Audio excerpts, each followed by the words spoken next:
She was a Shade Room Live? Shade Room Live, yeah. The on-camera joint, yeah. Oh, okay. It was fresh. It was real fresh. It's on YouTube if you didn't catch it. Okay, shout out to Mel. She tried. Yeah, Mel. Hey, go ahead, girl. I do the same shit. Get the work up. You never know. Hey, Mel, I'm there. I do the same thing. Nigga trying to play around, nigga. I'm out there working. Bang. Don't let stop you. We don't give a spaces, cases. Show them you work. It's the shade room. Nigga went to the shade room with the glasses. Make a statement, Melyssa Ford. Make a statement. What's good, elevators? It's your boy Elevation here with another episode of the JBP Elevated, where we speak on the Joe Budden podcast and all of his co-hosts on and off the pod. They're not even trying to hide it anymore. I didn't want to make another release. I didn't want to make another episode until I saw the main episode from today. And they released it early last night too, so I was able to listen to it last night. Flipping the first 5 seconds. 5 minutes. He ain't playing. Hey, girl. Go ahead, girl. I remember. And Flip, I remember too, because I called this out initially and nobody wanted to listen. I was like, did Flip get suspended? AKA fired? I was like, Joe was on the brink of firing your ass. But we came and saved the day. We, the audience. Is the same thing happening to Melyssa? Of course, she always works on Hot and Bothered outside of the pod, but now she's on the Shade Room, and it's a whole rebrand. I am disassociating myself with the JBP. I don't wear my glasses like this. I don't wear my hair up like this. I don't sit in the stature and the posture that I'm sitting in on the JBP like I am currently. And she was getting off her genuine thoughts without being interrupted. If I was Melyssa, but this is coming from somebody that has all the belief in the world in himself and will do things his own way regardless of the outcome in the moment. If I was Melyssa, I would have been left the JBP. I would have been left the JBP. And I still don't know if this is a suspension or if Joe is on the brink of firing her. That's why I was saying I don't know if she suspended last time. Because it was too close to the last suspension. This shit is serious. But on the flip side of this, if I'm Melyssa, damn, I can't even air out my grievances to this nigga. I'm rarely in the spaces. So the couple of times I'm in the spaces, his ass is going to be in the spaces. And he's going to use everything I say against me. He'll come on the pod and say he doesn't like how often Flip is in spaces, how often Imani is in spaces. But when I'm actually in the space, he'll come into space and try to shut me down. Why is that? Doesn't that just further add validity to what it is that I'm saying? And y'all know I've kind of been against Mel the majority of the time for this. But the past 2 weeks, I've been turning my back on the situation like, I don't think Melyssa's as wrong as we're making it out to be. Melyssa's trying to stick up for herself. And let's be clear. I think Melyssa does ditzy, dunce type shit all the time.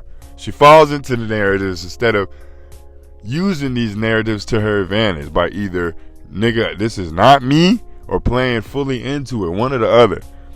She plays this victim role. She has this victim mentality that gets on my motherfucking nerves. But in this instance, she's right. And it makes me want to open my eyes to further victim mentality or relationships that I viewed as weak. Like, maybe they did have a point. I'm going to have to go check all this shit.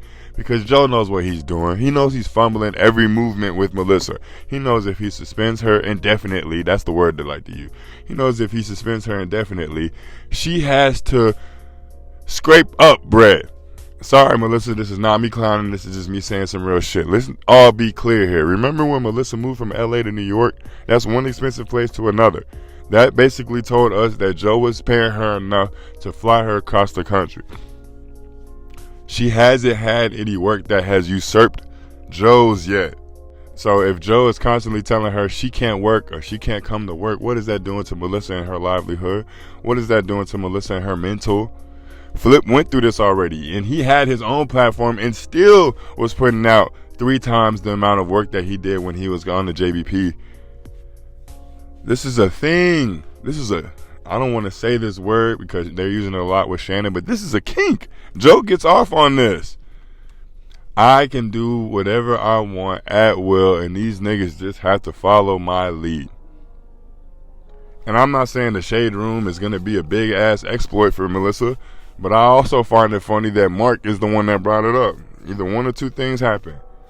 Because they said Melyssa told Mark what to say. And me personally, I don't think Melyssa and Mark are cool like that. Melyssa has called Mark a pet way too many times for me to think that Mark is just A, letting that shit slide, and B, we can remain cool as co-workers. Because we're not friends. We can remain cool as co-workers.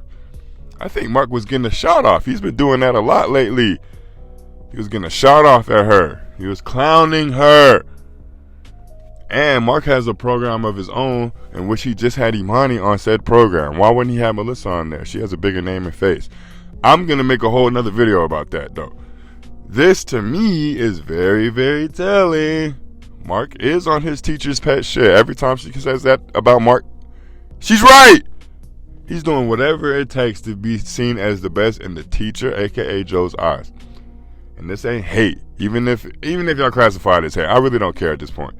Melyssa, continue going out, venturing out, doing different podcasts, doing your own podcast, getting all these interviews. You are finally starting to realize that you're connected in the industry. Start using that to your advantage. You aren't a standalone podcast like the Joe Budden can be.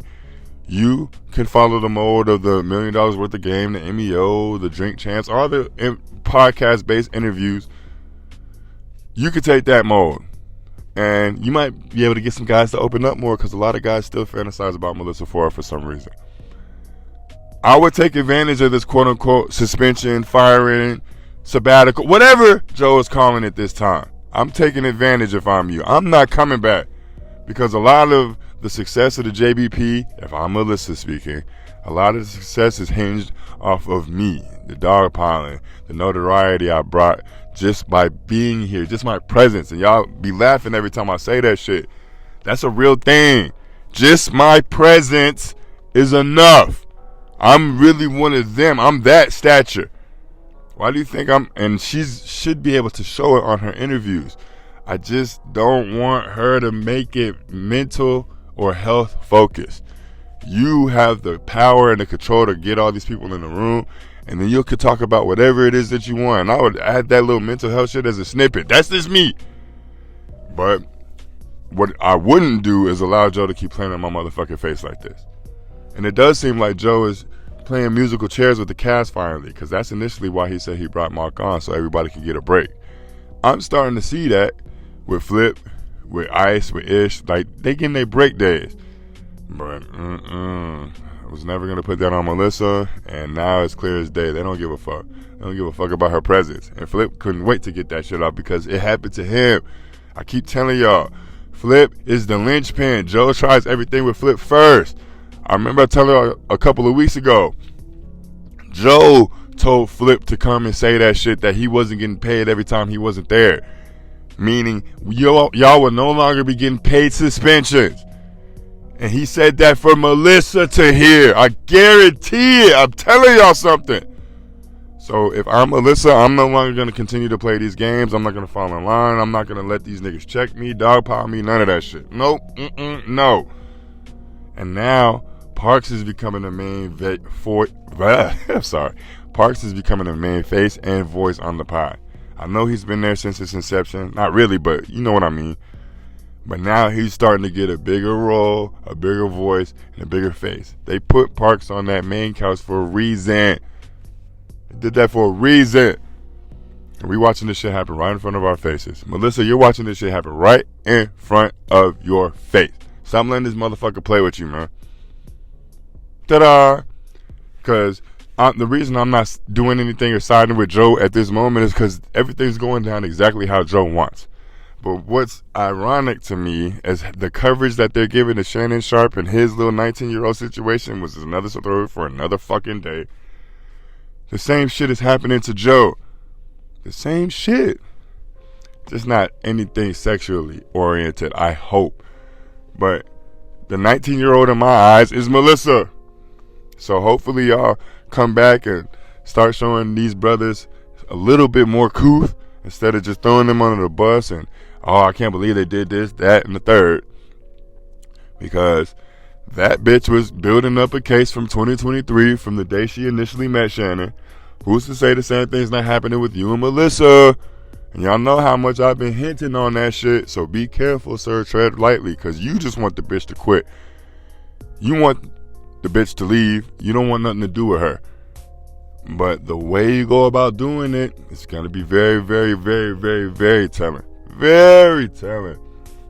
Especially if you actually did suspend her for what she had to say on Spaces. That's crazy, sir. I don't think that was a good look.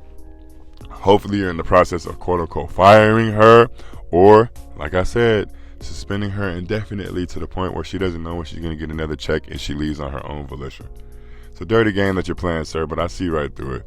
Anyway, I appreciate all the support. As always, like the video if you like the video. Subscribe to the page if you haven't. If you have, you know I appreciate you sincerely.